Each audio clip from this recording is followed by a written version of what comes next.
আসসালামু আলাইকুম। সবাইকে আবারও আমার ইংলিশ গ্রামার অনলাইন ক্লাসে স্বাগতম জানিয়ে ডাব্লিউএস কোশ্চেন পার্ট 2 শুরু করছি। হোয়াট হোয়াট অর্থ কি।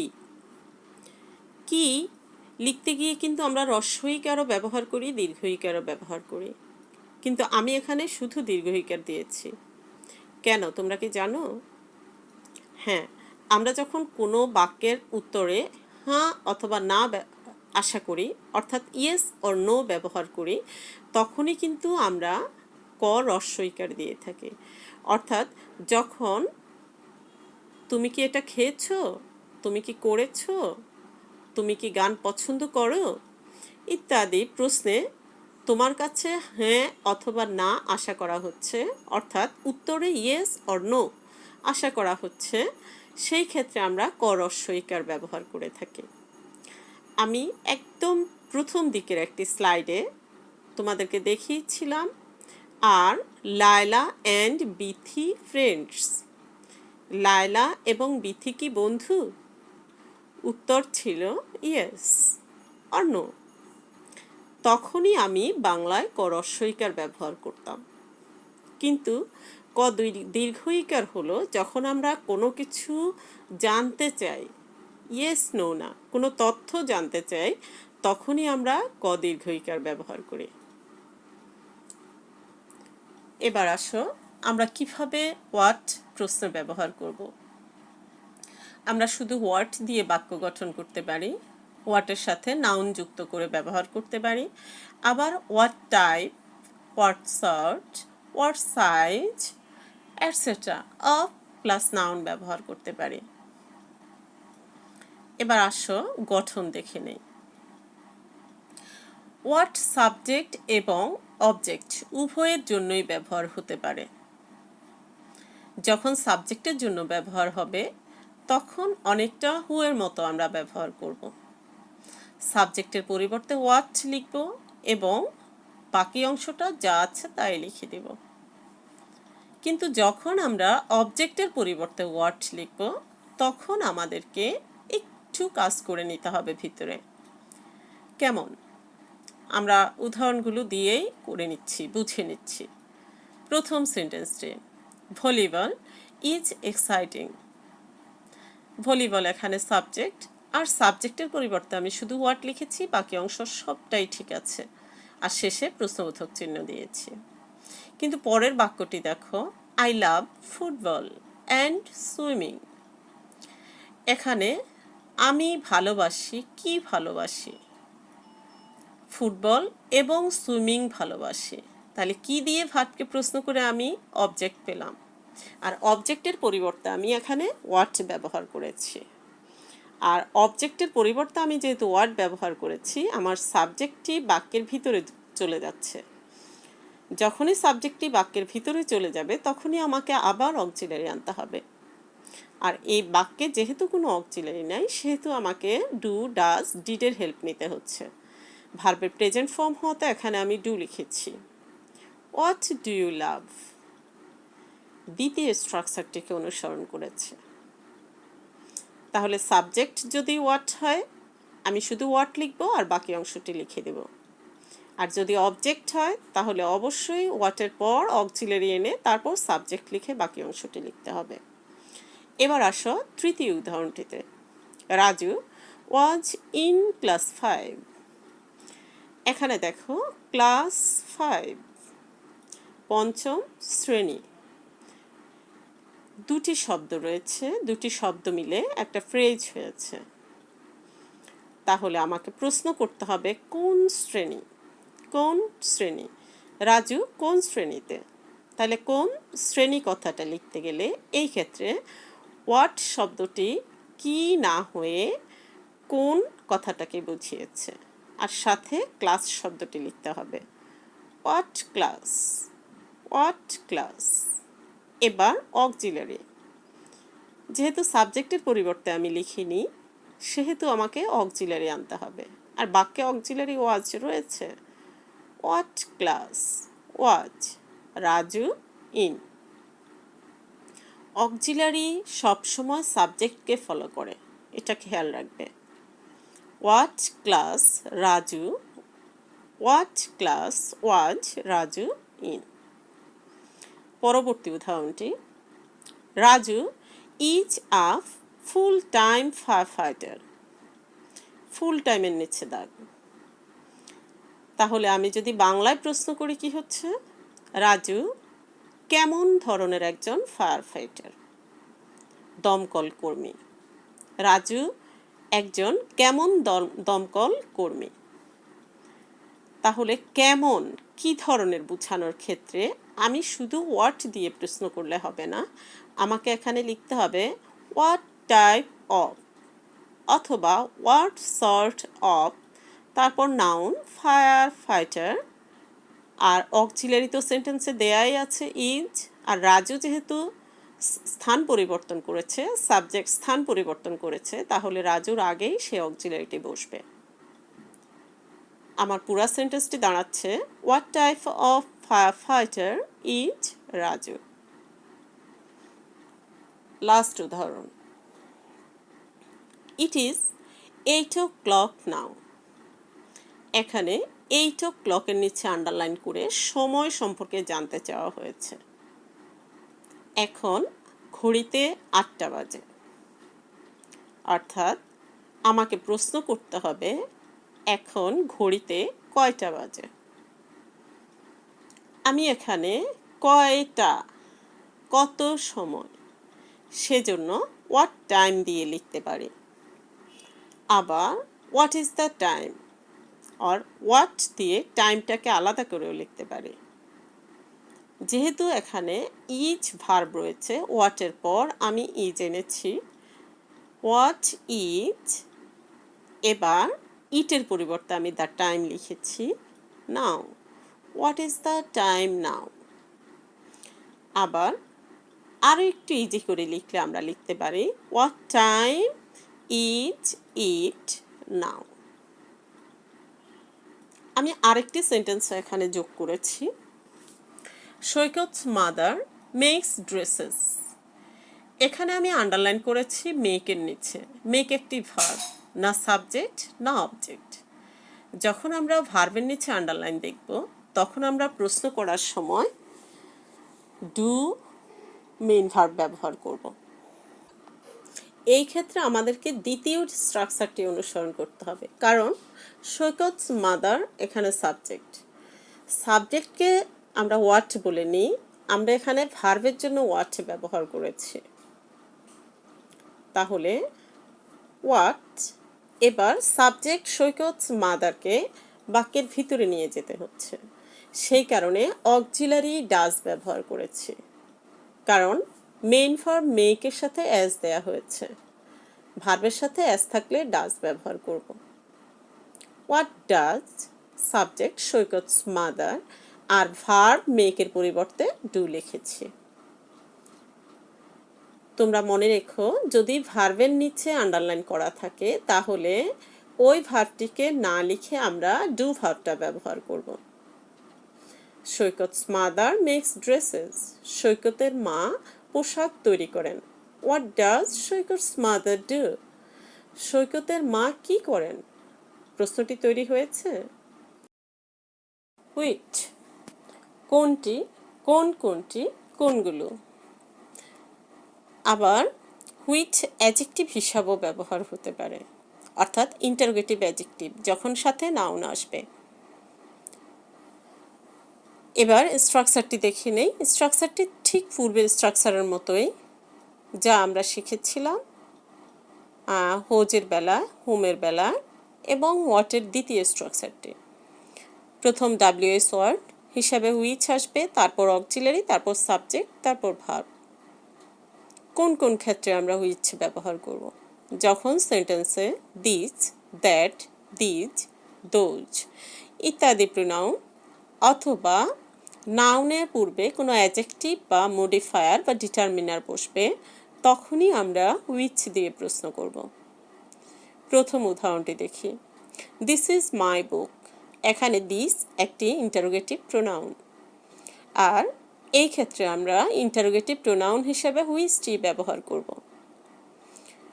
হুইচ আর যেহেতু সাবজেক্ট দিসের পরিবর্তে হুইচ ব্যবহার করা হয়েছে, তাহলে হু অথবা হোয়াটের প্রথম স্ট্রাকচারটির মতো আমরা বাকি অংশে কোনো পরিবর্তন আনব না। হুইচ ইজ ইউর বুক, সাবজেক্টের পরিবর্তে আমরা ইন্টারোগেটিভ প্রোনাউন বসালে বাকি অংশকে কোনো পরিবর্তন করতে হবে না।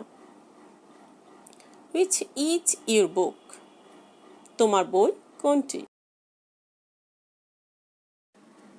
The TV news can tell us about cyclones. সাইক্লোনসের নিচে আন্ডারলাইন করা হয়েছে। সাইক্লোনস একটি প্রাকৃতিক দুর্যোগ, তাই আমরা এখানে লিখব কোন প্রাকৃতিক দুর্যোগটি সম্পর্কে টেলিভিশন আমাদেরকে বলতে পারে। Which natural disaster can the TV news, যেহেতু এখানে টিভি নিউজ সাবজেক্ট বাক্যের ভিতরে গিয়েছে, সেহেতু অক্সিলারি ক্যানকে আগে এনেছি। The TV news tell us about, about শব্দটিকে বাদ দেওয়া যাবে না। এবার পরবর্তী উদাহরণটি, our victory day is on 16 December. Our victory day,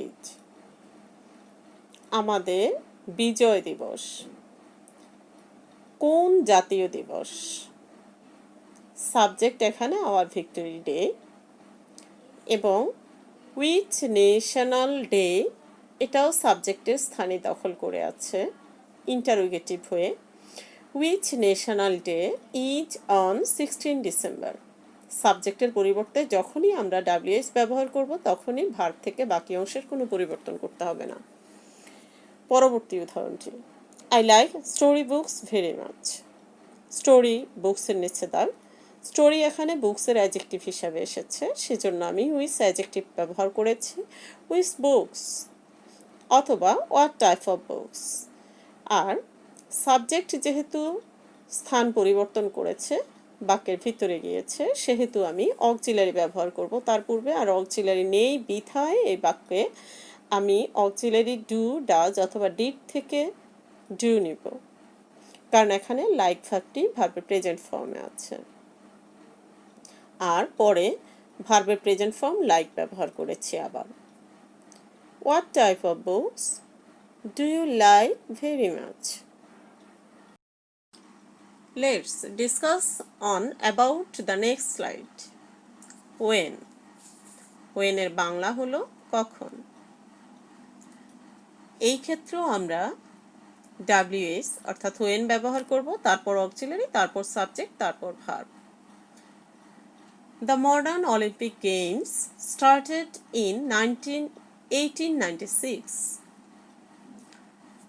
in 1896 যেহেতু সময়কে বোঝানো হয়েছে, আমি when ব্যবহার করব, when। আর সাবজেক্ট যেহেতু স্থান পরিবর্তন করবে, সেহেতু আমরা অক্সিলারি ব্যবহার করব স্ট্রাকচার অনুযায়ী। ডাব্লিউএস এর পর when এর ক্ষেত্রে অক্সিলারি ব্যবহার করতে হবে। আর এখানে স্টার্টেড, স্টার্ট ভার্বটি ভার্ব টু হিসাবে ব্যবহার করা হয়েছে, সেজন্য আমরা ডিড লিখে পরবর্তীতে স্টার্ট লিখে ফেলব। When did subject the modern Olympic Games start? পরবর্তী sentence, Maria hopes to go to university one day. মারিয়া কোনো একদিন, অর্থাৎ মারিয়া একদিন বিশ্ববিদ্যালয়ে যেতে আশা করে। মারিয়া কখন বিশ্ববিদ্যালয়ে যেতে আশা করে? কখন দিয়ে প্রশ্ন করতে হবে, সময়কে বুঝিয়েছে। when, when এর পর আমরা লিখব অক্সিলারি ডাজ। হোপস এখানে ভার্বের প্রেজেন্ট ফর্মের সাথে এস যোগ করে গঠিত হয়েছে, সেহেতু ডাজ লিখব, তারপর subject Maria hope to go to university. Then the next example, at the end of the song, the person blows out the candles. অনুষ্ঠানে at the end of the song, গানের শেষে ব্যক্তিটি মোমবাতি নিভিয়ে দেয়। গানের শেষে সরাসরি সময় না বুঝালেও এখানে একটা ঘটনা কখন দিয়ে প্রশ্ন করে পাওয়া যাচ্ছে, কখন ব্যক্তিটি মোমবাতি নিভিয়ে ফেলেন। তাহলে আমরা when লিখব, আর ওয়েন এরপর স্ট্রাকচার অনুযায়ী ডাজ, ডাজ কেন হলো, ব্লোজ আছে তাই, ব্লোয়ের সাথে এস রয়েছে, ভার্বের প্রেজেন্ট ফর্মের সাথে S. When does the person blow out the candles. Last example, I visited there last month. Last month কোন মাসে, কখন।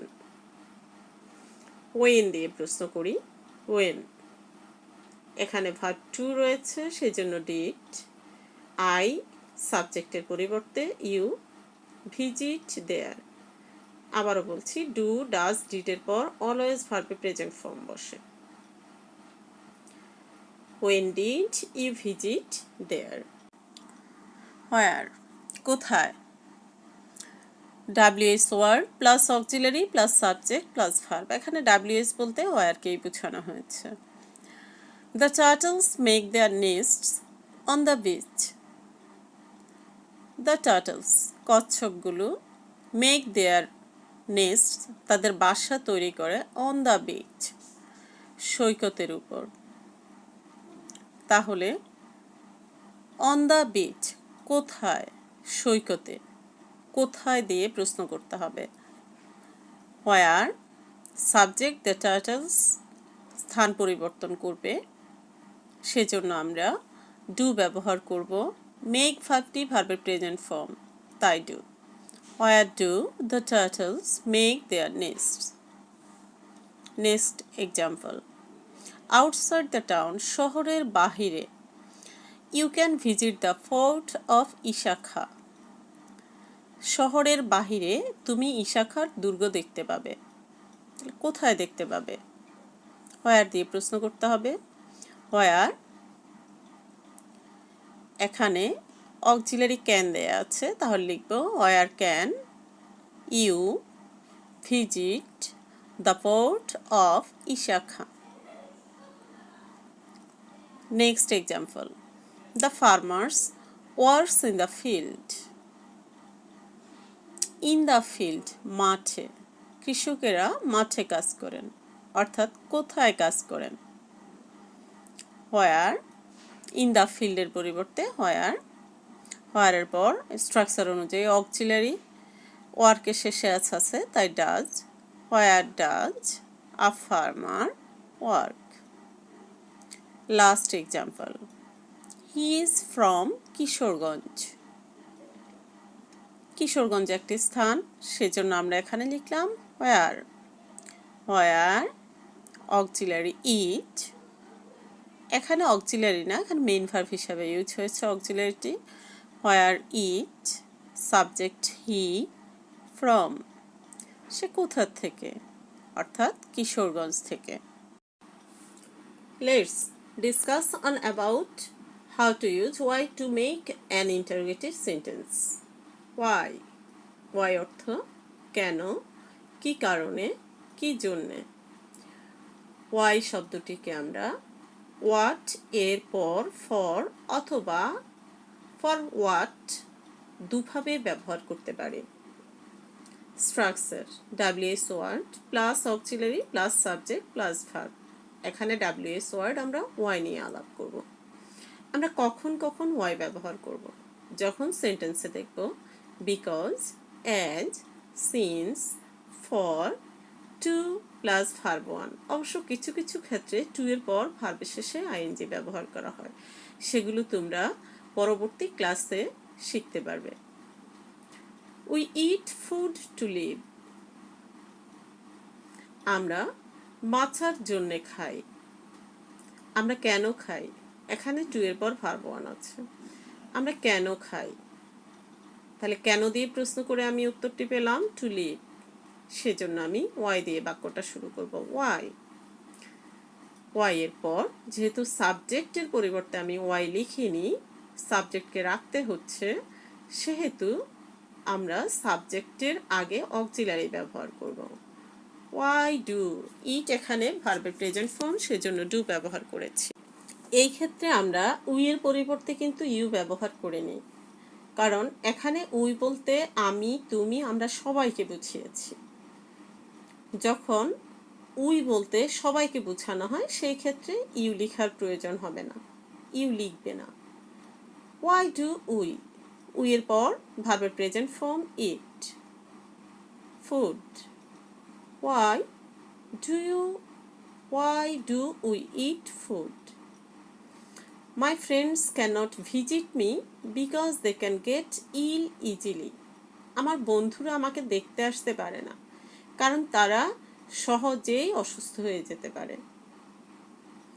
They can get ill easily, এখানে পুরা একটা বাক্যাংশের নিচে টান দেয়া হয়েছে। বাক্যাংশকে ইংরেজিতে ক্লজ বলে। পুরা ক্লজ, বিকজের পর একটি ক্লজ এখানে লেখা হয়েছে আর তার নিচে আন্ডারলাইন করা হয়েছে। আমরা এই কারণটির জন্য ওয়াই ব্যবহার করব। ওয়াই। এবার বাকি বাক্যটি থেকে আমরা প্রশ্নবোধক বাক্য তৈরি করব। ওয়াই ডাব্লিউ এস এর পর আমরা অক্সিলারি লিখব। বাক্যে অক্সিলারি ক্যান দেয়া আছে এখানে। Why can your friends not visit you. মায়ের পরিবর্তে ইউ ব্যবহার করা হয়েছে এখানে, your. Why can your friends not visit you, সেন্টেন্সটাকে আরেকভাবে লেখা যায়, সেটা আমরা লিখতে পারি why can't your friends visit you. Last example of why. Maria wants to set up a school so that she can teach visually impaired children. মারিয়া একটি বিদ্যালয় প্রতিষ্ঠা করতে চায় যাতে করে সে দৃষ্টি প্রতিবন্ধী বাচ্চাদের শিক্ষা দিতে পারে। সো দ্যাট থেকে শুরু করে বাকি অংশটির মানে হচ্ছে যাতে করে সে শিক্ষা দিতে পারে। তাহলে মারিয়া কেন বিদ্যালয় প্রতিষ্ঠা করতে চায়? সো দ্যাট থাকলে বিকজের মতো, ফরের মতো আমরা বিকজ হোয়াই দিয়ে প্রশ্ন করব। তাহলে আমাদের প্রশ্নটি দাঁড়াচ্ছে হোয়াই ওয়ান্টস, যেহেতু ভার্বের শেষে এস রয়েছে আমরা ডাজ ব্যবহার করব। Why does Maria want to set up a school? Let us learn about how and how to use how to make an interrogative sentence. How অর্থ কিভাবে, কেমন, কেমনভাবে, কত ইত্যাদি। হাউ বেসিক ওয়ার্ডটির সাথে, বেসিক ইন্টারোগেটিভ ওয়ার্ডটির সাথে ফার, মাচ, মেনি, লং ইত্যাদি যোগ করে ইন্টারোগেটিভ বাক্য গঠন করা যায়।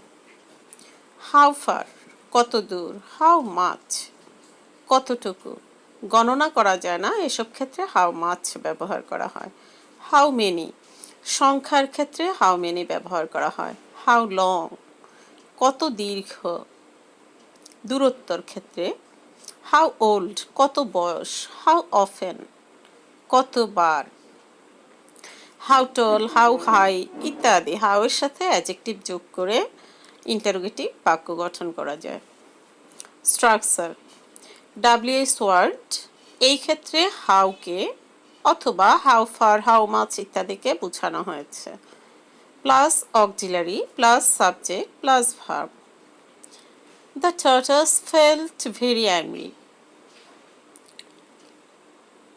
টার্টসটি খুবই রাগান্বিত অনুভব করলো, অর্থাৎ কচ্ছপটি খুবই রাগান্বিত অনুভব করলো। কেমন অনুভব করলো, কেমন হওয়ার কারণে এখানে হাউ ব্যবহার করেছি। How auxiliary, felt verb two থেকে ডিড ব্যবহার করেছি। হাউ ডিড দ্য টার্টস, এবার ফেল্ট ভার্বটির প্রেজেন্ট ফর্ম ফিল ইউজ করেছে। তাহলে কচ্ছপটি কেমন অনুভব করলো? It is about 228 kilometers to Chattogram from Teknaf. Teknaf থেকে চট্টগ্রাম 228 কিলোমিটার। তাহলে এখানে কত দূর বোঝানো হয়েছে? দূরত্ব। দূরত্বর ক্ষেত্রে আমরা হাউ ফার দেব। How far is auxiliary. How far is Chittagong from Teknaf. That sounds wonderful. এটা খুব আশ্চর্য শব্দ করে, বিস্ময়কর শব্দ করে। কেমন শব্দ করে? কেমন? হাউ ব্যবহার করব। হাউ ভার্ব সাউন্ডসের জন্য যেহেতু এস আছে, ডাজ ব্যবহার করলাম। How does. That subject, that sound, S উঠে যাবে। There are 4 permanent galleries in the Liberation War Museum. 4 permanent গ্যালারিজের নিচে দাগ দেওয়া হয়েছে। 4 হাউ মেনি, যেহেতু গ্যালারিজ গণনা করা যায় এবং সংখ্যা, তাহলে আমরা লিখব how many permanent galleries are there in the museum. প্রিয় শিক্ষার্থীরা, তোমরা মনে রাখবে সাধারণত বাক্যে অ্যাডজেক্টিভ এবং অ্যাডভার্বের নিচে আন্ডারলাইন করা থাকলেই হাউ দিয়ে প্রশ্ন করতে হবে। তোমাদের জন্য 10টি বাক্য দেয়া হলো যেগুলোর উত্তর আমি দেইনি, সেগুলো তোমরা বাড়ির কাজ হিসাবে করে নেবে। আল্লাহ সদয় হলে আমাদের স্কুল যখন খুলবে তখন আমি তোমাদের বাড়ির কাজগুলো দেখে নেব। প্রিয় শিক্ষার্থীরা, তোমরা আমার পুরো ক্লাসটি কতটুকু বুঝতে পেরেছ সেটা বোঝার জন্য আমাকে একটু সহযোগিতা করবে। সেটা হলো বাড়ির কাছ থেকে তোমরা কমপক্ষে একটি সেন্টেন্সের উত্তর কমেন্ট বক্সে লিখে জানাবে। প্রিয় শিক্ষার্থীরা, এরই সাথে শেষ হলো আমাদের আজকের ক্লাস। আমার সাথে থাকার জন্য তোমাদের সবাইকে আন্তরিক ধন্যবাদ। সবাই ভালো থেকো। আসসালামু আলাইকুম।